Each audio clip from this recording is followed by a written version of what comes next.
আজ আমি তোমাদের কাছে শেয়ার করবো একটা সিম্পল চিকেন কষার রেসিপি। অনেক দিন ধরেই ভাবছিলাম যে নিজের হাতে রান্না করব, কিন্তু সময় আর হয়ে উঠছিল না।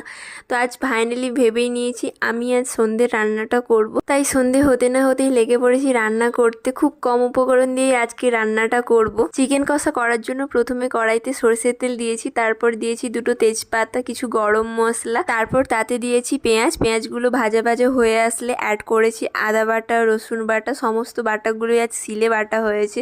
সত্যি সিলে বাটা রান্নার আলাদাই এক ধরনের টেস্ট। এখন মশলাগুলো কষানো হয়ে যাওয়ার পর চিকেনটা দিয়ে দিয়েছি, আর চিকেনটা দেওয়ার পর একটু ধনে গুঁড়ো, জিরে গুঁড়ো সমস্ত কিছু দিয়ে একটু কষিয়ে নেওয়ার পর টক দই দিয়েছি। এখানে ফ্যাটানো টক দই আমি ইউজ করেছি। তারপর ঢাকনা দিয়ে চিকেনটাকে ভালো মতো করে কষিয়ে নিয়েছি। তারপর আমি এতে অ্যাড করেছিলাম আলু, যেটা আমি আগেই ভেজে রেখেছিলাম। এদিকে দেখো আলু দেওয়ার পর একটু কষিয়ে নিয়ে দিয়েছিলাম ধনে বাটা, আর নামানোর আগে অ্যাড করেছিলাম বাটার আর কিছু কুচনো